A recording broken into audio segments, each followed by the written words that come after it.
अल्लाह है, मतलब आपको क्या एविडेंस चाहिए कि अल्लाह एग्जिस्ट करता है? मैं आपको जो है अपनी एग्जांपल दे रहा हूँ कि अल्लाह की एग्जिस्टेंस आपको पता नहीं लग रही।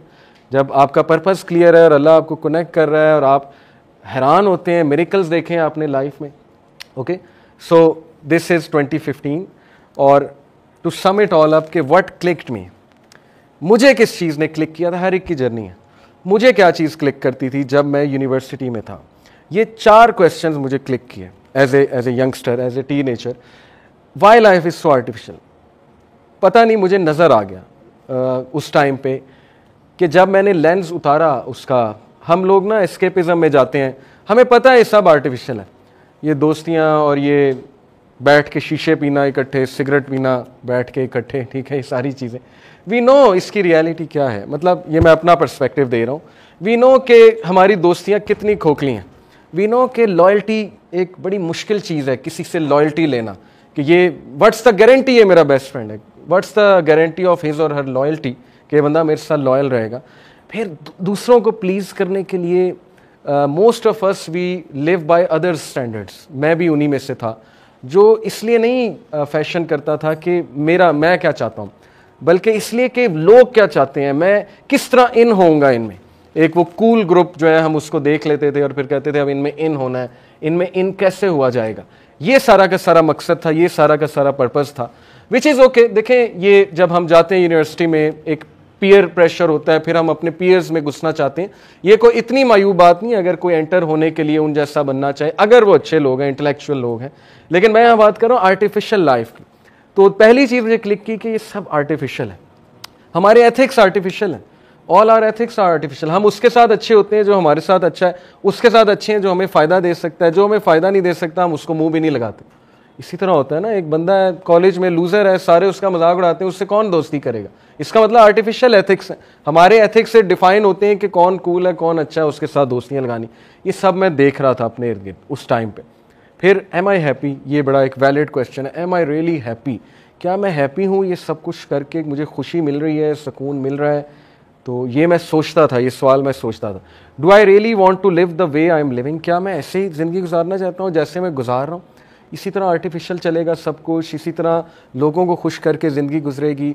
What's missing? वो मिसिंग इंग्रेडिएंट मैं ढूंढने की कोशिश करता था। Can I really gain the pleasure of people? क्या मैं वाकई लोगों का प्लेजर ले सकूँगा? क्या लोगों पे मैं इतना डिपेंडेंट हो जाऊँगा कि वो मेरी लाइफ को डायरेक्ट करेंगे? वगैरह वगैरह, ऑल दीज थिंग्स। दोस्तियों के लिए हम माँ बाप को भी धोखा दे देते थे। ये क्या है? आर्टिफिशियल पन है ना। और क्या है टीनेज में? इसका मतलब कि उनका प्लेजर हमारे लिए ज़्यादा इंपॉर्टेंट है। आज मुझे पता ही नहीं उन दोस्तों का, पता नहीं कहाँ है वो दोस्त जिनके लिए माँ बाप को धोखे दिए हुए, ग्रेड 7, 8 ओ लेवल में। मुझे पता ही नहीं वो आज दोस्त कहाँ है, ना उन्हें पता है मैं कहाँ गए, कहाँ गई वो दोस्तियाँ, लेकिन माँ बाप अभी तक यहाँ हैं। ओके, ये सारी आर्टिफिशियल चीज़ें, इसलिए ये चीज़ें मुझे बहुत क्लिक करती थी। ये भी अल्लाह का करम है कि क्लिक करती थी। बहुत से लोगों को क्लिक ही नहीं करती, वो उसी आर्टिफिशियल पन में जीना चाहते हैं। ठीक है, तो ये मेरी जर्नी है। ओके, ये मेरा पर्सपेक्टिव है, मैं आपसे अपना पर्सपेक्टिव शेयर कर रहा हूँ कि that's why I came here. मैं सोचता था। अब आते हैं कि पर्पस की क्या अहमियत है।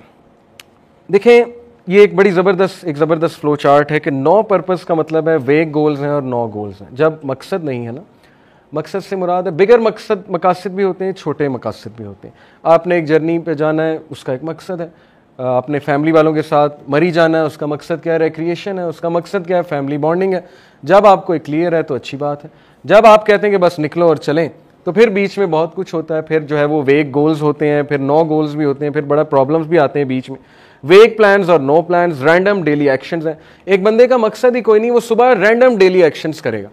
मतलब जो उसका दिल किया वो कर लेगा, जो दिल नहीं करेगा वो नहीं करेगा, सीधी सी बात है। प्रोक्रेस्टिनेशन बहुत ज़्यादा है। प्रोक्रेस्टिनेशन का मतलब है कि बस बैठे रहना, लेजी होना, सोचते रहना, लेकिन करना कुछ ना, एक्शन कोई नहीं। और constantly busy with others agenda, ये है वो चीज़ जो मुझे क्लिक की कि क्या मैं अपने एजेंडा के मुताबिक लाइफ गुजार रहा हूँ या अदर्स के एजेंडा के मुताबिक लाइफ गुजार रहा हूँ। ये बहुत इंपॉर्टेंट बात है। अगर अदर्स के मुताबिक गुजार रहा हूँ तो इससे बेहतर ये नहीं कि अल्लाह के एजेंडे के मुताबिक गुजार लूँ। किसी के एजेंडा के मुताबिक तो गुजारनी है ना, या वो एजेंडा मेरा नफ्स है, या वो एजेंडा मेरे दोस्त हैं, या उनका एजेंडा है, या टीवी का एजेंडा है, या मूवीज़ का एजेंडा है, या अल्लाह का एजेंडा है। तो खैर ये है 9 पर्पस। क्लियर पर्पस जब होता है तो क्लियर गोल्स होते हैं, क्लियर प्लान्स होते हैं और क्लियर डेली एक्शंस होते हैं। तो पर्पस को थोड़ा सा अंडरस्टैंड करते हैं कि पर्पस होता क्या है।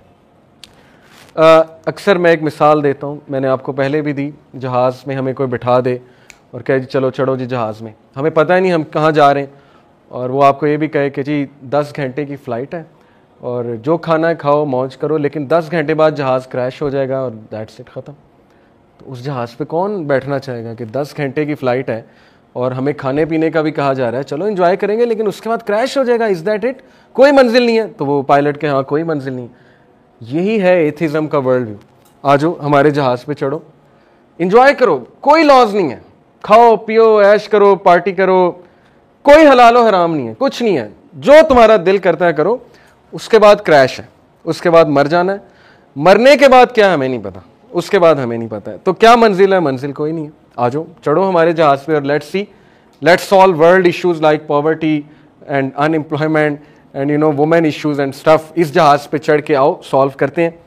ये है नैरेटिव। और फिर जाहिर है ये पिक्चर भी मैं अक्सर दिखाता हूँ कि अगर आपको कोई एक फैक्ट्री में छोड़ दे और क्या find out what you have to do, जाओ घूमो फिरो देखो क्या करना है तुमने, और दूसरा सीईओ आपको कहे कि ये है तुम्हारी जॉब डिस्क्रिप्शन, ये करना है, ऑब्वियसली पहले वाला बहुत टाइम ज़ाया करेगा।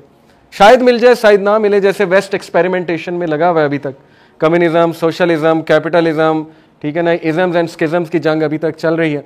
वेस्ट की खैर एक स्ट्रगल है, ठीक है, उस स्ट्रगल को मैं थोड़ा अप्रिशिएट भी करता हूँ। हर चीज़ बुरी नहीं है वहाँ, अगर उन्होंने बहुत सी चीज़ें, फ्रीडम ऑफ स्पीच एक अच्छी चीज़ है, ठीक है, फ्रीडम ऑफ थॉट एक अच्छी चीज़ है, उनके लिए इस तरह अच्छी है कि उनको ऑपरेशन बहुत मिली है चर्च की तरफ से, ठीक है, इसीलिए वो कम्युनिज्म की तरफ आ गए ना। कि मार्क्सिज्म क्यों उन्हें पसंद आया कि ये तो इक्वालिटी की बात कर रहा है, ये तो freedom of thought, freedom of speech की बात कर रहा है। तो उनकी एक स्ट्रगल है, उसके मुताबिक वो यहाँ पर आए हैं। लेकिन अल्लाह ने बना बनाया सिस्टम मुसलमानों को दे दिया। ट्रस्ट की बात है ना।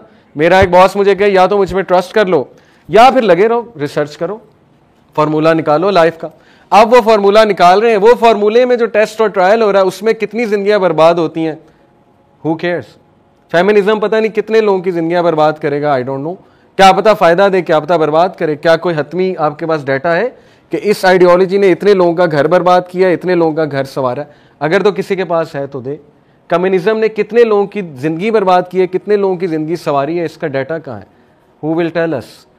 अल्लाह कह रहा है कि मुझ पर ट्रस्ट कर लो, मैंने अपने नबियों को भेजा है, मैंने एक फार्मूला दिया, उसे अप्लाई तो करो। उसे अप्लाई किए बगैर ये कहना कि ये एक्सट्रीमिज्म है, ये टेररिज्म है, क्वेश्चंस रेज करना, एक चीज को अप्लाई किए बगैर उस पर क्वेश्चंस रेज करना, आई डोंट थिंक सो एक स्मार्ट अप्रोच है। ओके, अप्लाई तो करें ना। ट्रस्ट आहिस्ता आहिस्ता आता है, गैब पर ईमान लाना वो हमने करना ही करना है। कुछ चीजें समझ आएंगी, कुछ चीजें एक खास लेवल पे जाके समझ आएंगी।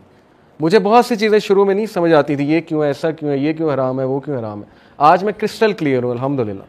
आज मुझसे को पूछेगा मैं उसे कहूँगा मैं क्रिस्टल क्लियर हूँ, ये मेरा व्यू है, आपको पसंद आता है तो ठीक है, लेकिन मैं क्रिस्टल क्लियर हूँ उसके ऊपर।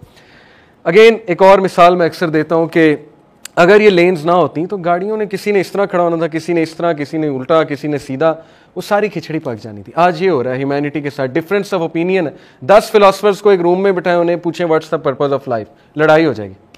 जॉर्डन पीटरसन को और ये सारे साइकोलॉजिस्ट को एक रूम में बिठाए, उन्हें कहें कि पॉवर्टी एंड करनी, फार्मूला दो, सबकी लड़ाई हो जाएगी। ये होना चाहिए, वो होना चाहिए, जेंडर प्रोनाउंस पे डिबेट हो जाएगी, ठीक है ना, पता नहीं क्या क्या टॉपिक खुल जाएगा। अल्लाह माफ़ करे, जब डिबेट होती है, अल्लाह ने कहा ना कुरान में कि हमने इंसान को हर मिसाल से समझाया, लेकिन ये इंतहाई डिबेटर है और झगड़ालू है। झगड़ालू को डिबेटर है, डिबेट करने लग जाता है, झगड़ा करने लग जाता है कि नहीं ऐसे है तो वैसे है, फिलॉसफी खोलने लग जाता है। सिंपल